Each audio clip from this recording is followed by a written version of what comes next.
Queridos compatriotas, hoy, cuando el ministro británico para América Latina y el Caribe afirma, en base a importantes informes de inteligencia, que el 80% de la cocaína que se consume en Europa transita por los puertos ecuatorianos, en mi calidad de alcalde de Guayaquil, no puedo callar. Lo que se vive en Ecuador es dramático, pero todavía puede alcanzar niveles mucho más terroríficos. Hay cosas que los gobiernos de Estados Unidos y Europa deben saber, que los ecuatorianos deben conocer.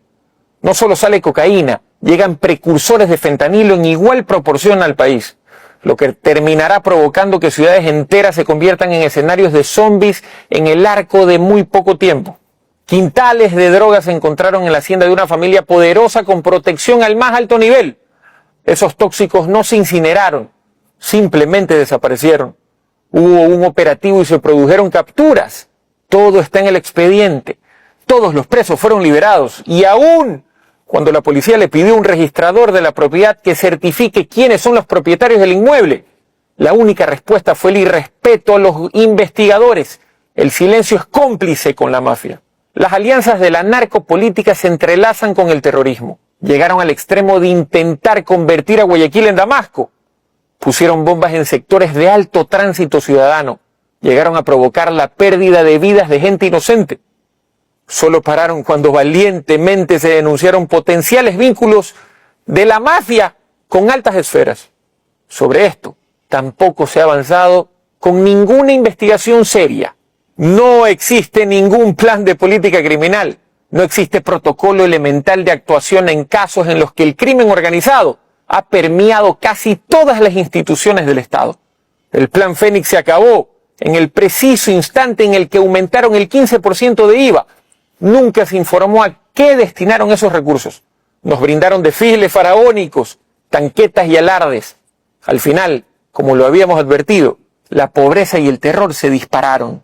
Se caen todas las caretas cuando dicho eslogan nació a partir de un ataque terrorista a TC Televisión, un medio de propaganda gubernamental.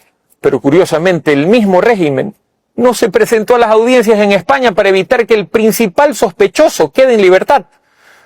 Asimismo, la Asamblea Nacional bloqueó la fiscalización sobre este tema.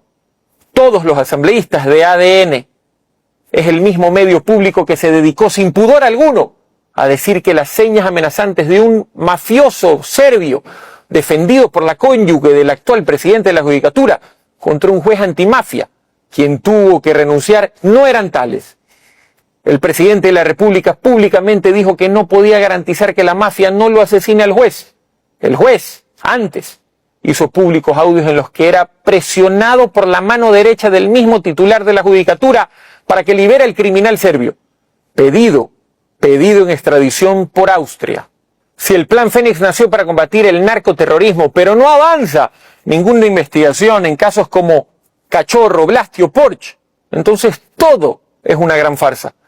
Si el plan Fénix nació para combatir el narcotráfico, pero el gobierno se empeña en dilatar el juicio político contra Mario Godoy, cuyo hombre de confianza llamaba a presionar a jueces para que dejen en libertad a un peligroso mafioso, entonces queda claro que este proyecto no pasó de ser otra burla al país entero. No hay ningún combate serio al lavado de activos. Es la última fase en la cadena de valor del narcotráfico. Galamedios y la libertad no son de intereses de la UAFE. Parecería que lo único que importa es allanar para amedrentar a todas las voces incómodas al gobierno. Pero la lucha real contra la criminalidad organizada no la vemos por ningún lado. Se persigue a los periodistas. Se intenta desde el gobierno crear nuevas normas para amordazar más a la prensa, ignorando la línea jurisprudencial de la Corte Interamericana, que es de obligatorio respeto por parte del Ecuador. ¿Por qué? Porque no quieren que se investigue, no toleran que se sigan haciendo públicos actos de corrupción que no pueden tapar más. No pueden tapar más, como el de Progen, como el de Austria Technical Management o el de Helfert. Duele saber que tenemos ciudades en las que la tasa de criminalidad supera los 335 asesinatos por cada 100.000 habitantes. Duele saber que nos han convertido en una sociedad medieval. La salud de la ciudadanía no le interesa al gobierno. Fruto de su irresponsabilidad y nula gestión del conflicto social, se desató el contagio de tuberculosis en una cárcel y hoy Guayaquil corre el riesgo de que esta enfermedad se propague. Ya hay un caos en el hospital de infectología donde ni siquiera existen tanques de oxígeno para los casos que se multiplican. Y también hay alertas de contagios de lepra. Hemos llegado al extremo de tener filtraciones alarmantes de aguas servidas en el área de endoscopía del hospital Abel Gilbert Pontón, una zona crítica que no puede estar contaminada de ningún modo. Nuestros médicos, enfermeros, personal sanitario no tienen insumos básicos ni para suturar una herida leve. Hay déficit en personal, no se invierten en medicinas, no permiten importar insulina, no invierten en equipos, menos en infraestructura y sin embargo, el relato estatal nos quiere hacer creer que los responsables son los pocos trabajadores que tenemos, que laboran en un clima de guerra, con sueldos de hambre y en condiciones deplorables. Con relación a policías y militares, los reportes de bajas entre sus filas son reiterados. Se los envía a territorios controlados por el crimen organizado, sin siquiera tener chalecos adecuados para precautelar sus vidas. Todo es un chiste para el poder, todo es dolor para los más débiles. Desde su primera campaña, el presidente Noboa prometió acabar con la crisis energética en el país. No construyó hasta hoy 1 centímetro de línea eléctrica. No hay inversión en el parque termoeléctrico nacional. Lo que sí tenemos son saqueos monumentales de fondos públicos sin ningún funcionario preso por actos que constituyen robarle al país entero. ¿Quiénes pagan las consecuencias de esto? Ustedes, sus hijos. Con excusas, con propaganda, con gritos. Nadie revive a sus muertos. En el 2025, más allá de las promesas vacías y cínicas, nos convertimos en el ejemplo a no seguir por el resto de sociedades. Las violencias desbordadas, más de 10.000 asesinatos, se triplicaron los abusos sexuales y el consumo de estupefacientes y drogas de diseño en nuestros jóvenes. Se disparó a niveles que van de la mano con un Estado que abandonó totalmente su rol de gestión del conflicto social. En medio de todo esto, le digo al mundo que Guayaquil se niega a arrodillarse ante los barcos bananeros del narco. Guayaquil se niega a desaparecer. Por eso, nuestro plan de política criminal nos dice bien clarito que en todos los puntos donde construimos una estación de acción segura, los niveles de criminalidad molecular, los delitos de oportunidad descendieron más del 70%, que hemos inaugurado por primera vez un proyecto digno para personas que merecen una vida. Abrimos por primera vez la unidad de víctimas especiales y, entre otras cosas, se logró que la Corte Constitucional anule un fallo que beneficiaba a los violadores en manada de una joven. Defendemos diariamente y de modo gratuito e integral a decenas de seres humanos afectados por violencias inenarrables. Invertimos en la recuperación del espacio público, en escuelas deportivas, en programas para personas con discapacidad. Y eso me ha convertido en el principal objetivo de un gobierno fracasado, que incita al miedo y al egoísmo.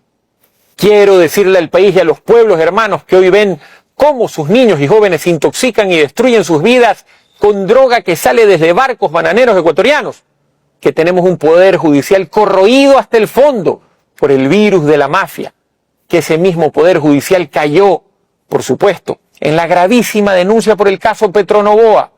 No es cierto que los denunciantes no se presentaron a reconocer sus firmas, lo hicieron, pero luego recibieron amenazas, presiones criminales y la Fiscalía, pese a la contundencia de los indicios recabados, miró para otro lado.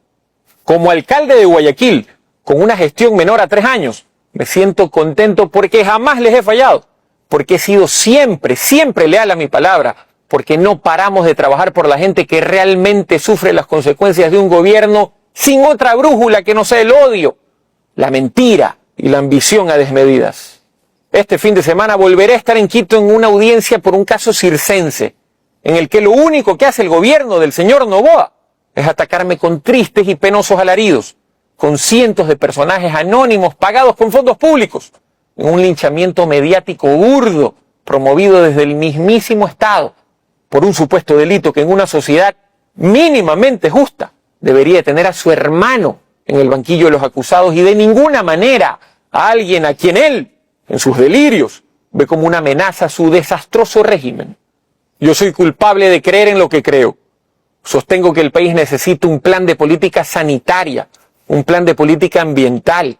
Necesitamos invertir en profesores y médicos, en arte y cultura, en bienestar animal, en parques y teatro, en espacios para el deporte, en generación de nuevos conocimientos, en agricultura, en tecnologías, en agencias especializadas en combate al crimen organizado, en periodistas que puedan investigar y opinar con la garantía que no serán asesinados ni encarcelados, en un país en el que los niños puedan convertirse en adultos sanos y no en futuros presos con tuberculosis. Iré a una audiencia porque para el gobierno de Daniel Noboa soy culpable de ser una amenaza para su reino del terror, para su patética gestión.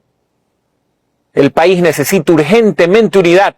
Es el momento de que la ciudadanía reflexione sobre si perseguirme por hacer obras que el gobierno no hace va a cambiar la inseguridad y los secuestros, el desempleo o la crisis hospitalaria. Yo no puedo rendirme, soy hijo de una ciudad que nunca le tuvo miedo a piratas ni a degenerados de baja ralea. Lejos de callarme, a mi retorno a Guayaquil, visitaré las principales embajadas para exponerles con documentos la verdad sobre el narcotráfico y los puertos, sobre el crimen organizado y el poder judicial, sobre la mafia y el poder político en el Ecuador. No, señor Noboa, aquí nadie se va a poner de rodillas ante usted. Es obvio que usted no sabe lo que está ocurriendo en el país porque no vive en el Ecuador. Pero los niveles de repudio a su gestión crecen día a día. El análisis de los comités barriales, sindicales, estudiantiles, feministas, ambientalistas a sus promesas incumplidas se intensifica. Yo no puedo callarme porque Guayaquil me eligió para defenderla, para ser valiente, y voy a morir de viejo, siendo digno hijo de un pueblo que no conoce la palabra rendirse. Sigamos resistiendo. Esta nube de tragedias y este gobierno patético no serán eternos.